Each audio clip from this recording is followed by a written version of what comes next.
You are listening to the UK Preppers Radio Network on KPRNDB UK. I'm your host, Tom Linden. Midimax.co.uk is offering a 10% discount on their extensive range of survival-related products. All you need to do is use the code MIDI10 at www.midimax.co.uk. Here's a good question. Will you freeze to death? If you can't heat your home and you have no friends or family to go live with and you are on your own, say, then you're in the deep doo-doo. For many of us preppers, this heat issue is the Achilles heel. Without heat, we may have to forsake food, weapons, ammo and other emergency supplies to stay warm, to stay alive. You can't walk into a local communal shelter with rifles, guns, etc. strapped across your back. Of course, many preppers will fire up the generators to keep warm. The question is, how long before the fuel runs out? If the grid goes down and stays down, how long before the fuel shortages start? Assume your generator doesn't get stolen, because everyone else in the neighbourhood is freezing to death too. How many weeks, possibly months of fuel will it take until the spring thaw? That's if it happens in the winter. I just don't see how we can survive even weeks without heat. Blankets, solar panels, you say? Okay. Wood burning stove, fireplace, yes, these will all help. But here's a problem. In the UK, it's not uncommon to see temperatures with a wind chill factor drop to about -30. Below zero. Good luck with your solar blanket. People will be tearing the drywall down, the plasterboarding, won't they? And starting fires in their living rooms to stay warm. So the question is, will we freeze to death? And I think the answer's got to be no, if we are prepared. Can you say wood burning stove? If you don't have one, get one. Even a small one can generate plenty of heat to stay alive. Buy it, install it, stockpile wood, and a good chainsaw, of course, for foraging. And you may also plan to survive in just one room. This makes sense. It's easier to keep warm than trying to heat many rooms. Many say the power would be restored within a reasonable time frame. My question is, are you sure? I mean, what if it isn't? Severe weather can certainly knock out the power, as we see every year. Not too long ago, we had Stuxnet Super Cyber Virus.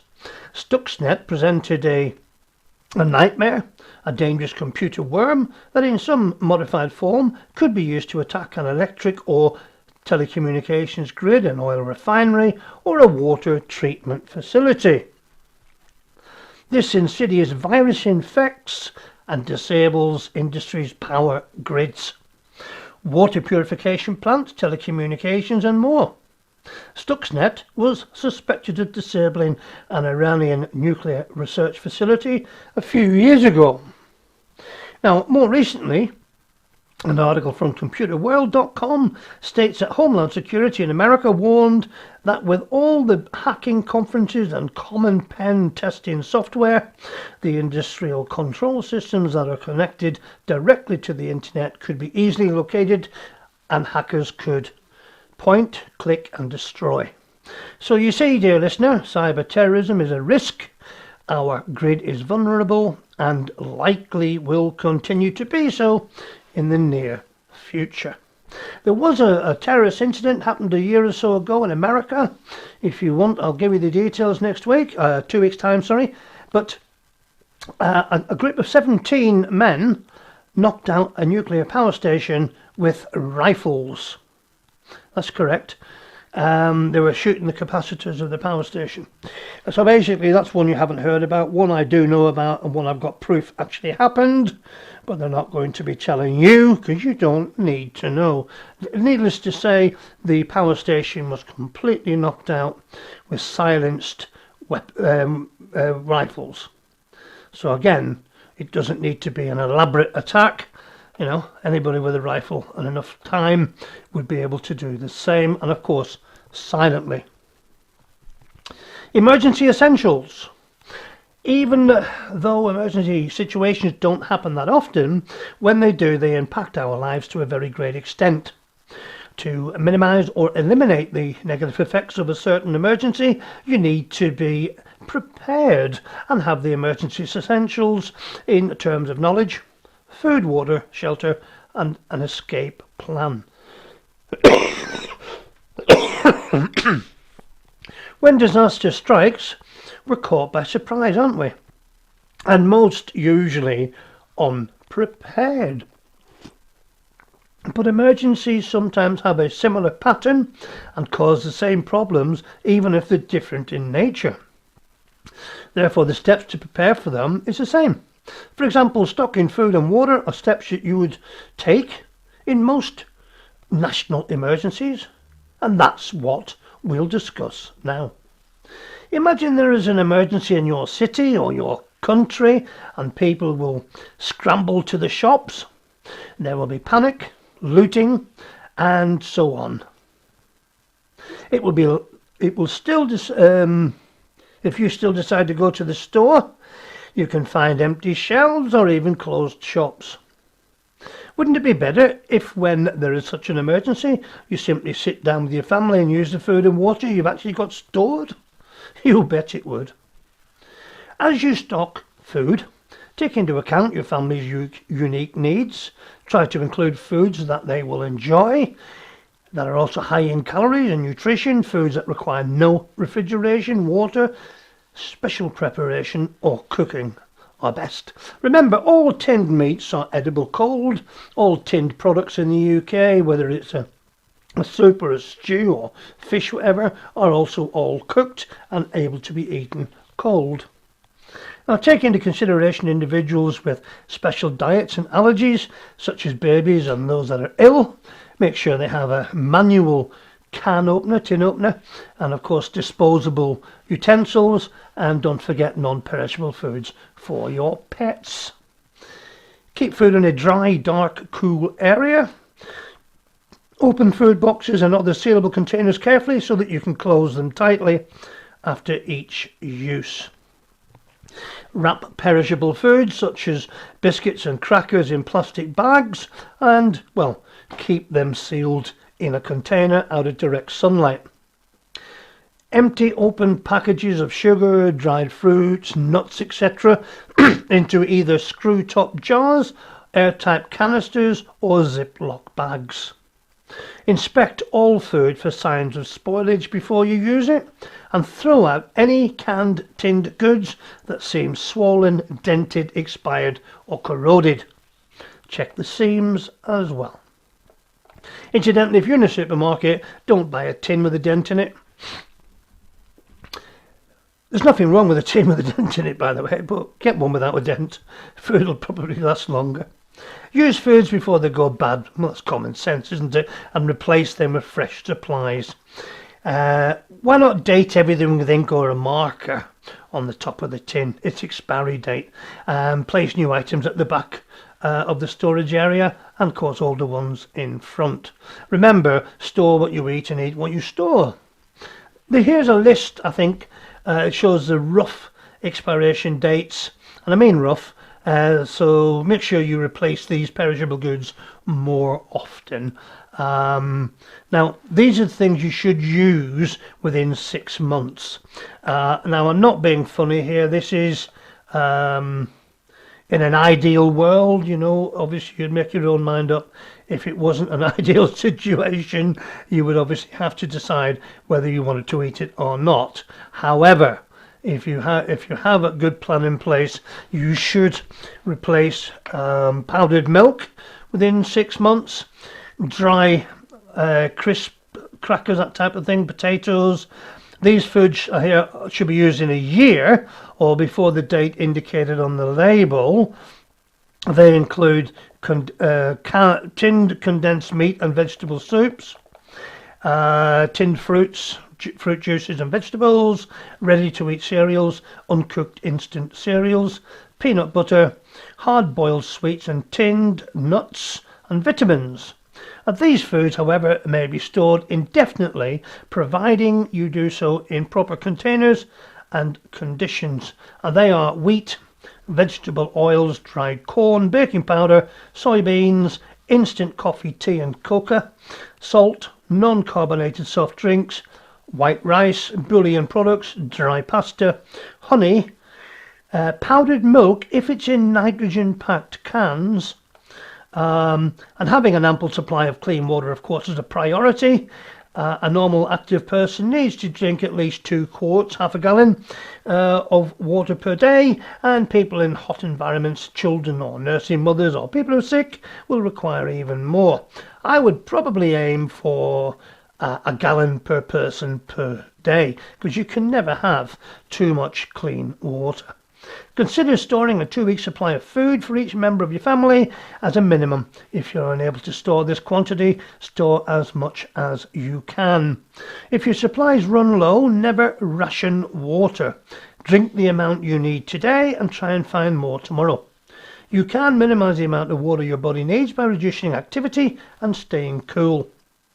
If there is an emergency and you used all the water you stocked in your home, try the following.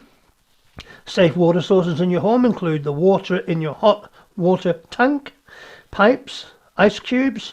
You should not use the water from the toilet flush tank, or radiators, or water beds, or swimming pools, or spas. And you're going to have to filter and purify anyway. You'll need to protect the water sources already in your home from contamination if you hear reports of broken water or sewage pipes, or if your local officials advise you of a problem. Right, now get yourself a water filter bottle, or 1 each. To shut off incoming water, locate the main valve and turn it to the closed position. Be sure you and other family members actually know beforehand how to do this. More importantly, know where the stopcock is. To use the water in your pipes, let the air into the plumbing by turning on the tap in your home at the highest level. A small amount of water will trickle out, and then obtain water from the lowest tap in the house. To use the water in your hot water tank, be sure the electricity or gas is off and open the drain at the bottom of the tank. Start the water flowing by turning off the water intake valve at the tank and turning on a hot water tap. Refill the tank before turning the gas or electricity back on, don't forget. And if the gas is turned off, you're going to need a professional to turn it back on. The Danish Endurance Compression Socks Review. These fantastic socks have been tested and recommended by top athletes and ultra hikers. They really boost performance during training and speed up recovery after exercise. They are even Swiss MSTIV tested to ensure optimized compression. They're designed and produced in the EU. They are also ideal for all sporting activities during air travel or longer periods of standing. Danish Endurance are high quality compression socks developed by athletes for athletes. Danish Endurance compression socks provide the optimum support during all training activities such as cycling, running, triathlon, fitness, gym, soccer, rugby or hiking. Danish Endurance will increase the flow of oxygen-rich blood from your heart to your legs. The better the flow of blood, the better your muscles will be able to perform at a high level. When using correct graduated compression socks, your legs will be prevented from swelling up. You will experience more energy and less muscle stiffness and experience a faster recovery after performance.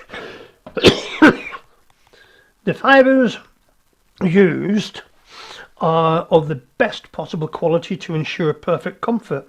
When getting a pair of Danish Endurance compression socks, you get a perfect training partner that helps you perform your best.